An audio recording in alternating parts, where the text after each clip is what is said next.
Algunos, en algunas ocasiones, tienen capacidad de veto. Tercero, que implica además generar distintas estrategias de alineamiento.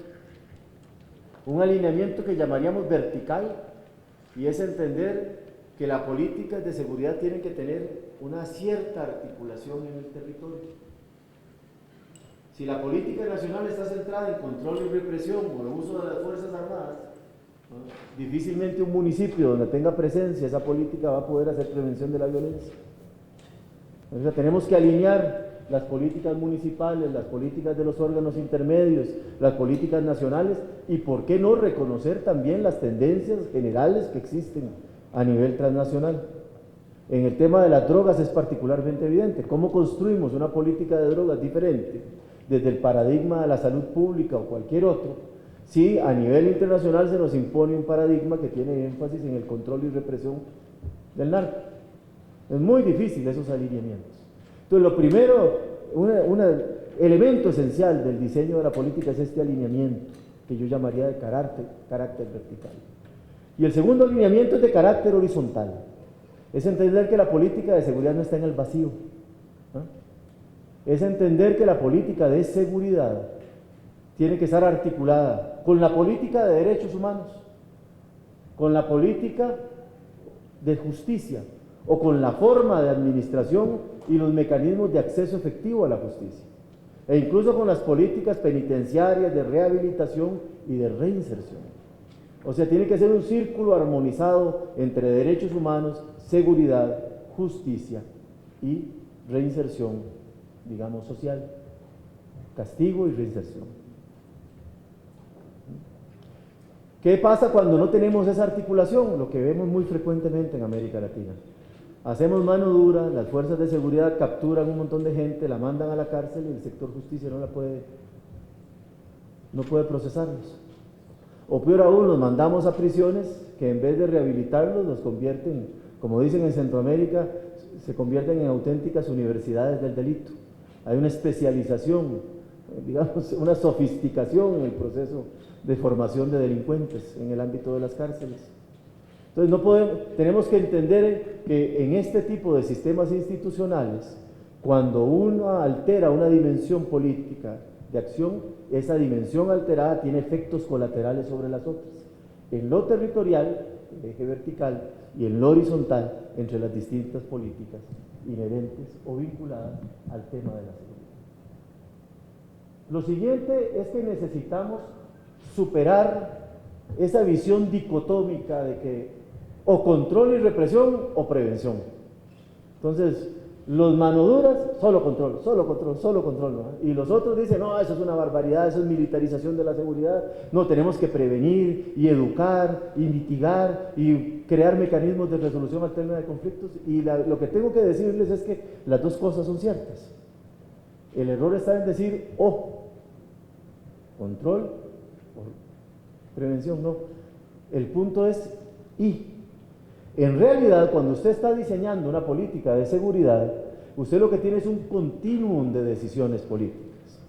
Es un continuum de decisiones. Y usted, dependiendo del mapa de amenazas, riesgos y vulnerabilidades que ha construido, define los cursos de política que en ciertos territorios o en ciertos momentos o en relación con cierto tipo de delictividad o de actor criminal, usted va a aplicar. Usted puede decidir que la política es inducida desde arriba o construida desde el nivel local. Puede decidir que puede ser una política focalizada en ciertos territorios. Ahora en Centroamérica la moda es que decimos cuáles son los municipios más violentos. Entonces, en Guatemala, los 30 municipios más violentos. En El Salvador, los 28 municipios. Entonces, concentramos recursos ahí donde el delito está concentrado. O podemos optar por políticas públicas de mayor cobertura, o de cobertura general, o de principio general. Podemos optar por un enfoque populista, mano dura, yo te resuelvo los problemas. En Centroamérica, que los jóvenes son los delincuentes, bajemos la edad penal, vamos a meter a los niños a la cárcel porque son unos delincuentes. Populismo. Llámelo populismo político, desde la perspectiva de la política de seguridad, populismo penal. Y de vez en cuando hasta populismo estadístico, porque maquillamos las cifras para demostrar que estamos dando resultados, ¿verdad? Porque tenemos que decirle a la gente que, aunque no lo perciba, sí damos resultados. O podemos optar por un enfoque centrado en el desarrollo. Entonces, por ende, podemos hablar de enfoques represivos o de enfoques preventivos. Pero ustedes, si me permiten decirlo, a final de cuentas, esto no es una contradicción entre uno y otro. Y entre cada uno de estos ejes usted va a poder ir creando distintos cursos de política, más severos o menos severos, con mayores o menores énfasis, siempre alimentado fundamentalmente por el mapa. Y ese mapa le va a permitir a usted, decisor político, ir construyendo distintas decisiones.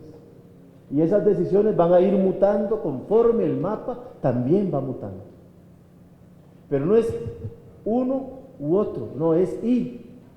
Y lo que te da el insumo para tomar el curso de decisiones políticas es el mapa, ese análisis estratégico sobre los riesgos, sobre la capacidad de mutación de los actores criminales, sobre los factores explicativos de la delincuencia, sobre las formas de violencia social que construyen una legitimidad o una aceptación social a la delincuencia. Dependiendo de cada enfoque, por supuesto, mayor o menor participación. En un enfoque de control y represión, la participación ciudadana es muy baja, excepto como denunciante. Pero en un enfoque de prevención o de desarrollo, la participación ciudadana no es una opción, es una necesidad, es una condición de éxito. Y detrás de todo esto está la dimensión también de que la ciudadanía tiene que entender que si admitimos la violencia como un factor social dado, con el que tenemos que convivir, no hay política de seguridad que sirva. No hay ninguna. Porque en el momento que admitimos que la violencia es una condición social dada, es también una condición política. Entonces, y por ende, mi única capacidad de respuesta es la violencia. Entonces, ¿para qué Estado? Volvamos a la ley al estado de la naturaleza. Volvamos a matarnos unos a otros sobre la ley del más fuerte o de la más fuerte. Entonces, este elemento es muy importante que lo podamos comprender. Bien.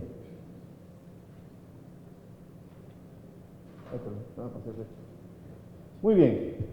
Entonces, frente a esto, hagamos una rápida mirada desde la lógica de los partidos y desde la lógica de las organizaciones de sociedad civil, frente a las políticas de seguridad o en el marco de las políticas de seguridad.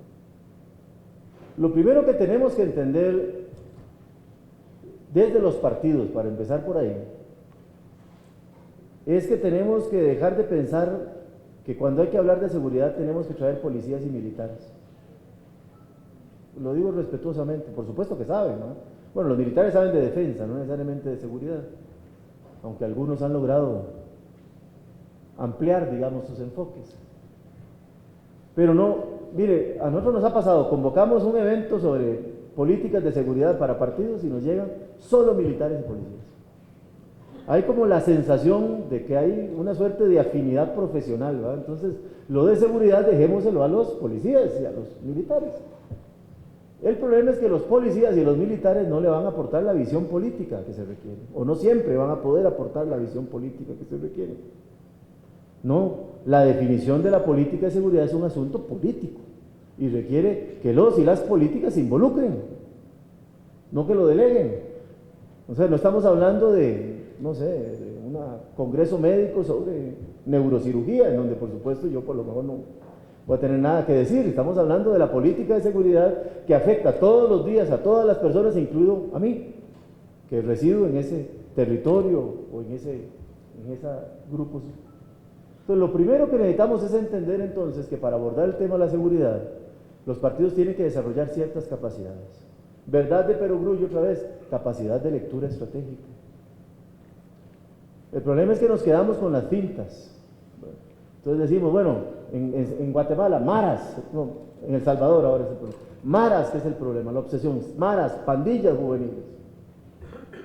Y entonces mano dura contra las maras, y vamos a atacar a las maras y las vamos a meter a la cárcel, y le vamos medidas extraordinarias se llama en el caso salvadoreño, que fue la última, digamos, aprobación legislativa y de política para tratar de contener un nivel de homicidios que estaba arriba de los 80 y pico por 100.000 habitantes, hace solo 6 meses. El asunto es, si toda la lectura se reduce a las maras, no vamos a solucionar nada, porque son un actor criminal relevante. El enfoque centrado solo en seguridad desconoce que las maras vienen mutando, por ejemplo, como un actor de interés económico, y que sus capacidades de acumulación de riqueza ilícita a través de la extorsión les permite o les demanda hoy por hoy generar formas de lavado y de penetración de la economía ilícita, y que entonces no vamos a desmontar a las maras aunque metiéramos a 30.000 personas a las cárceles, porque hay una economía familiar, comunitaria y social que depende de la actividad ilícita de las maras, pero vamos a meterlos a la cárcel. Entonces, si no tenemos una lectura estratégica, es probablemente que erremos las respuestas de política, o que las respuestas de política tengan resultados insuficientes. Segundo, mire, manejemos marcos conceptuales modernos, por favor. Nosotros muchas veces los dirigentes políticos seguimos apegados a los viejos conceptos de la seguridad. Todavía escuché hace 2 semanas a una persona que me hablaba de la seguridad nacional, y es un paradigma superado, ¿verdad? Ampliamente superado. Los nuevos conceptos, si lo ves desde Naciones Unidas, seguridad humana, si lo ves desde la OEA, seguridad multidimensional, ponele el apellido que querás, pero al final de cuentas significa reconocer que la seguridad va más allá de la policía y los delincuentes, y que tenemos que tener una mirada sobre los factores sociales, económicos y políticos que explican la violencia y la inseguridad.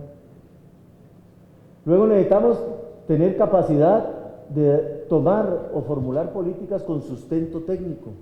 Esa es otra cosa que a los partidos nos da terror. Le tenemos miedo a la información, o no la usamos cuando nos la ponen a disposición, y eso pasa a veces cuando hacemos gobierno, que es más grave. Nos pasan la información y no la usamos para tomar decisiones, y seguimos aferrados al viejo paradigma de que la política es olfato. A mí me hacen así todavía, es olfato. Bueno, a lo mejor para ganar elecciones funciona, pero para enfrentar a los problemas de la seguridad no. Son demasiado complejos, son demasiado dinámicos para poder querer abordarlos de manera intuitiva o voluntariosa. Necesitamos construir acuerdos políticos más allá del ámbito específico de mi partido y más allá de los partidos. Hay algunas experiencias modestas pero interesantes. En Guatemala hubo un acuerdo multipartidario que permitió generar un sistema nacional de seguridad que puso énfasis en el desarrollo de ciertas capacidades institucionales. Si algo ha cambiado en los últimos 10 años en Guatemala es el fortalecimiento de las capacidades de investigación criminal de la policía, de las capacidades de persecución criminal de la fiscalía, y la figura de unos juzgados de alto impacto que tienen capacidad y autonomía para poder juzgar casos de narcotráfico complejos o actualmente de redes de corrupción y crimen altamente complejas. Sigue habiendo alto nivel delictivo, sigue habiendo problema de maras, todavía los resultados no van, pero vos ves que hay una suerte de mejoramiento, digamos, del músculo institucional de respuesta que permite que empiece a afectar, digamos, que empiece a impactar, perdón. En los últimos 3 meses, esta combinación de policía con capacidad de investigación y Ministerio Público con capacidad de persecución efectiva generó por primera vez desmontar 2 redes de extorsión que han involucrado cada una de ellas más de 120 personas. Y ojo, los menos que detuvieron fueron los mareros. Otra vez la economía familiar, madres de